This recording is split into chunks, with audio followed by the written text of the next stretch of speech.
এই যে রয়টারকে তিনি বলেছেন আমি আত্মসমর্পণ করব নেতাকর্মী সহ, শেখ হাসিনার সম্পর্কে আমি স্টাডি করেছি, আমি তার সম্পর্কে আমার ব্যক্তিগত ধারণা, তিনি যেটা একবার বলে ফেলেন সেটা ভুল হোক, শুদ্ধ হোক, লাভ হোক, ক্ষতি হোক, তিনি তা করে ফেলেন। তবে আপনি যেটা বললেন, শেখ হাসিনা যেটা ঘোষণা দিয়েছেন, যে কথাটা শুরু করেছেন, তিনি যেটা বলে ফেলেছেন তা করবেন, করবেনই তিনি। ডিসেম্বর আসবে, তিনি, তাকে যদি গুলি করা হয় তবুও তিনি আসবেন, তাকে যদি আত্মসমর্পণ করতে হবে তিনি আসবেন, তার যদি মুখোমুখি হতে তবুও তিনি আসবেন। আর আমি নিশ্চিত জননেত্রী শেখ হাসিনা যখন ঘোষণা দিয়ে ফেলবেন আমি এত তারিখে আসতেছি, তার এক সপ্তাহ আগে থেকে বাংলাদেশ উথল পুথল হয়ে যাবে, একেবারে ভূমিকম্প শুরু হয়ে যায় বাংলাদেশে। আমি বলেছিলাম শুধু তিনি আসলে না, তিনি যদি ভিডিওতেও আসতেন, কনফারেন্সে বলেছিলাম যে বাংলাদেশে ভূমিকম্প শুরু হয়ে যায়। বাংলাদেশের মানুষ অপেক্ষা করতেছে, এই জন্য নয় যে আওয়ামী লীগ খুব ভালো, শেখ হাসিনার জন্য বাংলাদেশে অপেক্ষা করতেছে এই জন্য নয় যে ছাত্রলীগ ভালো, শেখ হাসিনার জন্য বাংলাদেশ অপেক্ষা করতেছে এই জন্যই নয় যে যুবলীগ ভালো, শেখ হাসিনার জন্য বাংলাদেশের মানুষ এই জন্য অপেক্ষা করতেছে যে কৃষক লীগ ভালো না, সেই জন্য। কেন জানেন? তারা এখন বলতেছে আগেই ভালো ছিলাম, আগের স্বামী যদি দুইটা কুনিও দিত, পেটে কিন্তু ভাত দিত, কাপড় চোপড় দিত। এখন যে স্বামী পেয়েছে সে ভাতও দেয় না, কুনি দিয়েও ক্ষান্ত থাকে না, দুই চারটে উফটাও মারে, লাথিও মারে। এখন তো বুঝতে পেরেছে বাংলাদেশের জনগণ, এখন বুঝতে পেরেছে যে শেখ হাসিনাকে তারা যতই ফ্যাসিস্ট বলে তুলে ধরুক সমাজে, এই তথাকথিত ভাবির পোলার আর জামাতিরা, জনগণ বুঝে ফেলেছে শেখ হাসিনা ছাড়া এই দেশের মানুষের পেটে ভাত যাবে না, শেখ হাসিনা ছাড়া এই দেশের কোনো উন্নয়ন করবে না। তার মানে শেখ হাসিনা ফ্যাসিস্ট নয়, শেখ হাসিনা আর্টিস্ট। কয়টা সিংকুমাম আর কয়টা জঙ্গি মৌলবী আর স্বাধীনতা বিরোধীরা তো শেখ হাসিনা বিরোধিতা করবে। শেখ হাসিনা যদি জান্নাত থেকে মান্না চালু আইনা খাওয়ায়, তারপরেও কি স্বাধীনতা বিরোধীরা শেখ হাসিনাকে মেনে নেবে? প্রশ্নই আসে না, নেয়নি কোনোদিনও। বঙ্গবন্ধু কি তাদের সাথ দেয়নি? বঙ্গবন্ধুকে জীবন, নিজের জীবন, সব পরিবারের প্রায় 14 জনের জীবন উৎসর্গ করতে হয়েছে। শেখ হাসিনা মরতে মরতে বেঁচে গেলেন ছাড় দেওয়ার কারণে। এদের আপনি যত কিছুই দেন, এদের যত কওমি সনদ দেন, এদের যত মাদ্রাসা বানায় দেন, মসজিদ, বললামই তো, আসমান থেকে আল্লাহর কাছে দোয়া করে যদি তাহাজ্জুদ নামাজের সময় সত্যি সত্যি আল্লাহ বলে যে আমি মান্না সালোয়া দিলাম, কারণ আল্লাহ নাকি সবই পারে, তো জিব্রাইল আসবে না, কোরআন নাজিল হবে না, ঠিক আছে, কিন্তু আল্লাহ তো যে কোনো লোকের দোয়া কবুল করতেই পারেন না। যে কোনো আল্লাহ মনে করেন দোয়া করলো, আল্লাহ তুমি বাংলাদেশের জনগণের জন্য মান্না সালোয়া দাও, আর কিছু আমেরিকান ডলার দাও, যেটা মানুষ আশা করেছিল শেখ হাসিনাকে উচ্ছেদের পরে। মনে করেন শেখ হাসিনা সেটা পাইনি, তারপরে এগুলো যদি এনে বাংলাদেশের স্বাধীনতা বিরোধী দেয়, মানবে না। আর আমাদের শেখ হাসিনা যদি আসার পরে আমাদের একটু ধন্যবাদও না জানায়, তারপর হয়তো আমরা গুসা করবো, কষ্ট পাবো, আমাদের হৃদয় ভেঙে যাবে, কিন্তু তার বিরোধিতা আমরা করবো না, মুক্তিযুদ্ধের বিরোধী অবস্থানে আমরা যাবো না। কিন্তু ওদের যদি আপনি সোনা দিয়ে মুখ ভরে দেন, তারপরও স্বাধীনতা বিরোধীরা কোনোদিনই বাংলাদেশের আওয়ামী লীগ, শেখ হাসিনা, বঙ্গবন্ধু পরিবারকে মেনে নেবেন। শেখ হাসিনা আসতেছেন, এটা বাংলাদেশের জন্য ভালো খবর, আর স্বাধীনতা বিরোধীদের জন্য খুবই দুঃসংবাদ। জি, ধন্যবাদ। ফরিদ ভাই, আপনার কথাগুলোর সাথে এই যে আপনি আপনার যে ভাবির পোলাদের কথা বলছেন, আমি তো বলি যে বঙ্গু জনগণ, বাঙ্গু, তার মধ্যে ওই যে সাদা শকুনটা আজকে যে ডিবিসি নিউজে উনি বলছেন শেখ হাসিনা আগে বলেছেন তিনি দেশ ছেড়ে পালাবেন না, কিন্তু তিনি দেশ ছেড়ে পালিয়েছেন, এবারও তিনি আসবেন না, তিনি যেটা বলছেন সেটা করেন না। আমার কথা হচ্ছে যে ও নাকি আবার একজন কি অধ্যাপক লেখেন, আবার আরেক মন্ত্রী আছেন ওই বিএনপির কি শামা ওবায়েদ, যার কিছু দুষ্ট ভিডিও আমাদের কাছে আছে, কিছু দুষ্ট ভিডিও আছে, তিনিও বলেছেন যে বন্দি বিনিময় চুক্তির অধীনে আনা হবে। বন্দি শেখ হাসিনা কি ভারতে বন্দি নাকি? আর শেখ হাসিনা আসলে পালাইছেন, সাদা শকুন নাকি একজন শিক্ষিত অধ্যাপক, তো যে বেটা এইটাই জানে না, তো শেখ হাসিনা কি ওনাদের যে পাইকাদের মতো পালাইছেন কিন্তু 71-এ ওনার বাপদাদারা যেভাবে পালিয়েছেন সেভাবে পালিয়েছিলেন কিন্তু? এরা নিজেরা তো পলায় থাকে, জামালপুরের ভাষা নিজেরাই পলায় থাকে, পলান্তি খেলে। 71 থেকে 75 এদের কিন্তু হারিকেন লাগায় খুঁজে পাওয়া যায়নি, না হারিকেন লাগিয়ে খুঁজে পাওয়া গেছে, না হেজাক বাতি দিয়ে খুঁজে পাওয়া গেছে, পাওয়া যায় না তাদের। 75-এর পরে তারা জিয়াউর রহমানের সুবাদে আস্তে আস্তে তাদের চেহারা প্রকাশ হলো। তখনও কিন্তু প্রকাশ্যে আসার মুরুদে কোলায় নাই। আজও কিন্তু বঙ্গবন্ধুর খুনিরা প্রকাশ্য ঘুরে না, আজও নয়। এত বড় বড় বীর, প্রকাশ্য ঘুরে মুরত তাদের নেই, তেমনি এই পাক হানাদার বাহিনীর সহযোগী জামাতেরও বেরোয়নি, এরা পালিয়েছিল। এমনকি গোলাম আজমেরা, নিজামীরা, সাইদিরা তাবলিগে গিয়ে পালিয়ে থাকতো, পাকিস্তানে চলে গেছিল, কিন্তু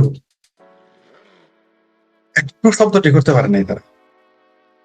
কিন্তু এখন শেখ হাসিনাকে বলে পালাই গেছে, তো হেলিকপ্টার দিয়ে যদি পালায় যাওয়া পালায় যায় বলে, এটা আমরা জানতাম না যে 18 জন বাংলাদেশের সামরিক হেলিকপ্টারে 18 জন সামরিক ব্যক্তি সাথে নিয়ে পালানো যায়, আবার তারা ফিরে আসে। বিষয়টা কি দাঁড়াইল? আচ্ছা, আমি যদি পালিয়েই থাকি তাহলে আপনার হেলিকপ্টার আপনার বাড়ি থেকে আমাকে নিয়ে আসলো, আপনার ভাই বাতে যে 18 জন দেখে পালানো হলো।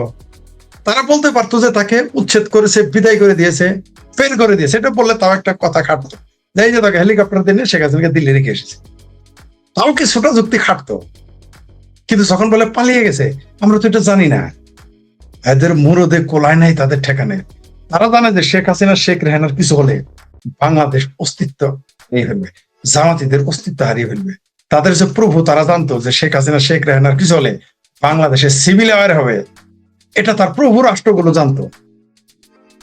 তার জন্য শেখ হাসিনাকে দুইটি দেশের কারণে, একটা তো ভারত সবাই জানে, আর একটা দেশ আমি এখন বলতেছি না, সময় মতো বলবো, এই দুইটি দেশের কারণে হিম্মতে কোলায় নাই শেখ হাসিনা এবং শেখ রেহানাকে কিছু করার। 4 তারিখে তাকে হত্যা করতে চেয়েছিল, পারেনি। যত কথাই বলে কারো হত্যা করতে চেয়েছিল, কিন্তু তারা পরে সসম্মানে তাকে রেখে আসতে হয়েছে, উপায় ছিল না। এবং শেখ হাসিনাকে কি বলে হেলিকপ্টারে তুলেছে? তিনি যদি জানতেন তাকে দিল্লি রেখে আসা হচ্ছে, তিনি যেতেন না। তাই তাকে কি বলছে, আপনাকে গোপালগঞ্জ নিয়ে যাচ্ছে। তাই তাকে কোন রকম হেলিকপ্টার তুলে তারা দিল্লি নিয়ে চলে এসেছে, কারণ হেলিকপ্টার তো শেখ হাসিনা চালান। পালায় গেলে শেখ হাসিনাকে হেলিকপ্টার চালাইতে জানতে আচ্ছা, ধরলাম যদি প্রাইভেট কার হইতো, মোটর সাইকেল হইতো, এমনকি বাস হইতো, ট্রাক হইতো, তাও বলতাম শেখ হাসিনা চালাইছে বা তার লোকেরা চালাই নিচ্ছে। কিন্তু শেখ হাসিনা কি তাহলে হেলিকপ্টার চালাইছে জানে, তাও সামরিক হেলিকপ্টার। তিনি সিগন্যাল কারে কয় বুঝেন, আবার 18 জন বাহিনী, তাদের অ্যারেস্ট করে না কেন? তিনি যদি পালিয়ে যায় গিয়ে থাকেন, তাহলে তার সহযোগিতা করেছে 18 জন সামরিক ব্যক্তি, সে পাইলট সহ তাদের গ্রেপ্তার করে না কেন? এরা নিজেরা যখন পালাবে, ওটা হলো হিজরত।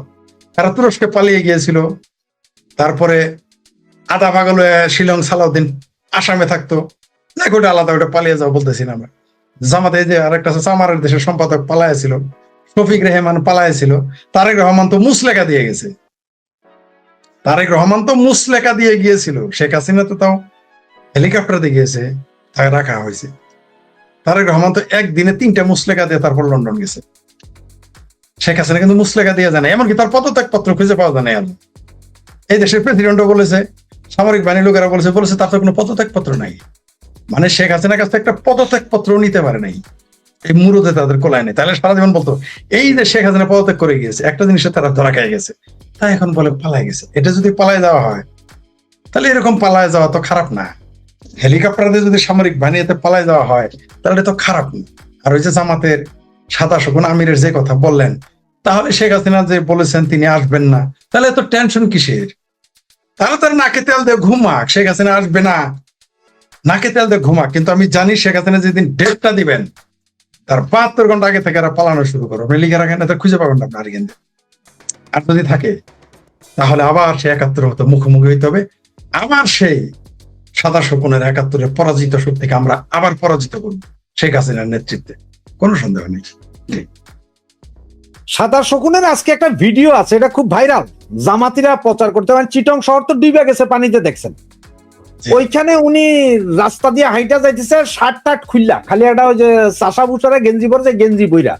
এই বেটার বিভিন্ন জায়গায় দেখি যে গেঞ্জি, এরকম গেঞ্জি পরে, মানে বডি বিল্ডিং দেখায় মনে। এটা কোন ধরনের রুচি হারামজাদা? শোনেন, এরা হলো মানে ডাক্তার নাম, এর নাকি ডাক্তার ছবি করবে, কোন চেম্বারে ডাক্তারগিরি করছে আমরা জানি না। হোমিওপ্যাথি করতে পারে না, শুনছি সে নাকি চিটাগাং মেডিকেলে পড়তো, না সিলেট মেডিকেলেই, কিন্তু তার কোথায় ডাক্তারি করছে আমরা জানি না। ওই যে আরেক দাঁতের ডাক্তার আছে না, জোকার না লাইক, জাকি না লাইক, এই কোথায় যে ডাক্তারি করছে আজ পর্যন্ত কেউ জানে না। এরকম ডাক্তার আর কি। তো যাই হোক, এরা তো হোমিওপ্যাথি ডাক্তার হলে ডাক্তার লিখে, আর তো উনি ডাক্তারই, ডাক্তার লিখে, ভালো কথা। তো তিনি এই পানিকে এখনো বললেন না কেন যে এটা ভারতের পানি, ভারত পানিতে আমাকে ডুবাই দিতে, এই অভিযোগ এখনো করে নাই। আমি তো আশ্চর্য হয়ে গেছি। না, আওয়ামী লীগ আমলে বন্যা হলে তো কিছু খোদার গজব, এখন কি আচ্ছা, তখন ছিল খোদার গজব, আর এখন তো হওয়ার কথা যে ভারত পানি ছেড়ে দিছে। এই অভিযোগটা কেন করে না? এখন ওটা খোদার গজব না, এখন ওটা রহমত। আওয়ামী লীগের আমলে যদি রহমত তো ঠাডা ভাই পায়ে লাগানো উচিত না, রহমত তো পায়ে লাগালে গুনাহ। এটা কি পায়ে লাগানো যাবে না, তারপরে নাবির নিচের লোম টোম এগুলো লাগানো যাবে না, আস্তাগফিরুল্লাহ, লা হাওলা ওয়ালা কুওয়াতা। এখন গজব বলতে পারতেছে না যে এটা ভারতের পানি গজব। বড়ই বিপদে আছে সাদা শুকুন। তাদের এই ড্রামা, এই পানিতে যে যাচ্ছে, পানিতে একটু ভিজা অভ্যাস করুক, কারণ এরা তো পানের জলে ভেসে যাবে বঙ্গোপসাগরে ডিসেম্বর মাসে। তাই একটু অভ্যাস করতে দেন। এবার আওয়ামী লীগের আন্দোলনের বন্যায় ভেসে যাবে, একটু অভ্যাস করতে দেন। অভ্যাস করতে দেওয়া ভালো। তো আমার খুব ওই একজন লেখছে জামাতের আমি সমকামী। সমকামী হইলেও সমস্যা ছিল না, প্রাপ্তবয়স্কের সাথে সে যা ইচ্ছা তাই করুক, মিউচুয়ালি যা ইচ্ছা তাই করুক, কিন্তু বাচ্চাদের যে চুমা দেয় এটা হইলো সমস্যা। এবং চুমা দেওয়ার পরে আবার বলে এটা নাকি ইসলামে জায়েজ। এটা হচ্ছে আরো বড় সমস্যা। আবার শুধু তাই না, কূটনীতিকদের আবার পিছন থেকে জাবরায় ধরে, লা হাওলা ওয়ালা কুওয়াতা ইল্লা বিল্লাহ, আলাইহিল আজিম, আস্তাগফিরুল্লাহ। যাই হোক, সেটা অন্য বিষয়, এটাও তাদের ব্যাপার। তারা প্রভু আর দাসে কি করবে এটা তাদের ব্যাপার। তবে জামাতের আমিরের যে কথাটা বলেছে ওইটাকে নিয়ে আবার একটু বলি। আমার খুব হাসি আসতেছে। এরা যখন পালায় যাবে তখন বলবে আমরা হিজরত করেছি। আমরা দেশে না থাকলে, আত্মগোপনে থাকলে সেটা হলো পলানো, আর তারা যদি পালায় ওটা হলো হিজরত। হিজরত। আচ্ছা, হিজরত। তবে ওই তাবলিগের বেশে পালায় থাকা এবার ছোটামো, কাকরাইল মসজিদ থেকে কয়টা যায় আর কয়টা বেরোয় সব হিসাব রাখা হবে, পাই পাই করে, পই পই করে। আর মসজিদে লুকায় থাকা হবে না। বাংলাদেশে আওয়ামী লীগ এবং মুক্তিযুদ্ধের পক্ষের শক্তির ওই যে জামাতি মৌলানা সাহেবদের কিছু ধমক দিলে যে বেহেশত থেকে নাম কাটা যাবে, সেই ডর তাদের দূর হয়ে গেছে এই 18 মাসে।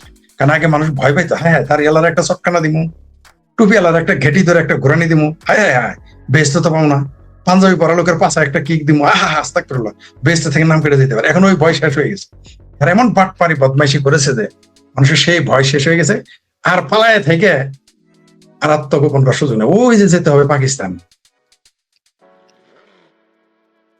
ফরিদ ভাই, আপনার একটা জিনিস দেখায়, আমার কাছে কিন্তু খুব মজা লাগছে, আপনাদের কাছে কেমন লাগছে জানি না। এই যে দেখেন, থানায় ঢুকে এভাবে কেউ নির্যাতন করে আমরা কার কাছে যাব? ওসি মাসুদ। এবং এটা হচ্ছে বরিশাল থানায় হামলার ঘটনায় গ্রেপ্তার 18 জন। মানে ওসি মসিরে ধইরা রাস্তার উপর আইনা ব্যাপক পিড়াইছে এই পুলিশে। ভাইয়ারা, এই পুলিশ আমার কান্দে, আবার এটা প্রচার করে। আর এই পুলিশ গত 2 বছর আমাকে ছাত্রলীগ, যুবলীগ, আওয়ামী লীগের ভাই করে আগরে না পাইলে মা বাপেও পিড়াইছে, অযথা মামলা দিয়ে ঢুকাইছে। আর এদের ভাইদের হত্যার জন্য আমরা বিচার চাই, পুলিশ হত্যার বিচার চাই আমরা, আর পুলিশই করে বেইমানি। তো এদের যখন এখন পিটায় তখন কেমন লাগে কর? আমি তাদের প্রতি করুণা প্রকাশ করছি এবং দেশের আইন শৃঙ্খলা ধ্বংস করার জন্য যারা পায় তারা করছে তার নিন্দা করতেছি। আপনি তার চোখটা দেখেছেন, তার চোখটা জলে ভরপুর, ছলছল করতেছে। একটা জিনিস দেখেন, যেই দেশের পুলিশ নিরাপদ না সেই দেশে ছাত্রলীগ নিরাপদ, আওয়ামী লীগ নিরাপদ, বা সাধারণ জনগণ কিভাবে নিরাপদ থাকবে? যেই দেশের থানাতে পুলিশ বলে আমরা কার কাছে যাব, পুলিশ বলে আমরা কার কাছে যাব, তাহলে জনগণ কার কাছে যাবে? এই হচ্ছে ইউনূসের শাসন, এই হচ্ছে জামাতি শাসন, এই হচ্ছে বিএনপি শাসন, এই হচ্ছে হেফাজতি শাসন, এই হচ্ছে চরমনাই পীরের শাসন, চামড়ানাই পীরের শাসন শাসন, এই হচ্ছে আমার ভাবির পোলাদের শাসন। এটা যদি আওয়ামী লীগের আমলে ঘটতো, হায় হায় হায়, সি সি, হায় হায়, পুলিশ মারতেছে, পিড়াইতেছে থানায়, এটা এখন আর বলার কেউ নাই। তারপরেও আমরা এই পুলিশের পক্ষে 5ই আগস্টের পরে পুলিশকে যেভাবে নির্যাতন নিবেন তার নিন্দা জানাই। কিন্তু পুলিশ তো আমরা করি মায়ের চোখে পানি নেই, পুলিশের জন্য আমরা কাঁদি, কিন্তু পুলিশ তো আমাদের লোকদের পিটায়। যাই হোক, তারপরও আমরা তাদের পক্ষে, তাদের প্রতি, তাদেরকে আমরাই পাহারা দিব। আগামীতে বাংলাদেশের জনগণ পুলিশকে পাহারা দিব, অসুবিধা নেই। আমরা আসতেছি 16ই ডিসেম্বর। 16ই ডিসেম্বর থেকে আমরা এই দেশের শাসক এবং এই দেশের অর্থনীতি, এই দেশের গণতন্ত্র, এই দেশের সংবিধানের সাথে সাথে আমরা পুলিশকেও পাহারা দিব। পুলিশে জনগণের শক্তির উপরে কোনো শক্তি নেই, আমরা জনগণ রেখে দিব, আমরা পুলিশকে পাহারা দিব, কোনো সমস্যা নেই। ফরিদ ভাই, সারা বাংলাদেশে বিভিন্ন বিষয় নিয়ে কথাবার্তা চলতেছে। বাংলাদেশের যেমন চট্টগ্রামের পুরো অঞ্চলই পানিতে ডুবে গেছে, 8-10 ফিট পানির নিচে। দেশে আরো বিভিন্ন জায়গায় পানিতে আছে। ইসরায়েল আর আমেরিকা মিলা ইরানে বোমা হামলা চালাইতেছে, যুদ্ধ চলতেছে। এর ভিতরে বাংলাদেশের পত্রিকাগুলা এখন ইরানের খবর নাই, খবর হচ্ছে এইটা অনলাইনে অস্ত্রের ব্যবস্থা, বাণিজ্য অর্ডার করলে পৌঁছে যাবে সন্ত্রাসীদের হাতে, আর ওই যে আমাদের পাটোয়ারি নাকি ইরানে আছেন, উনি ওখানে সুস্থ আছেন, এত বোমা মারার পরও কিছু হন নাই।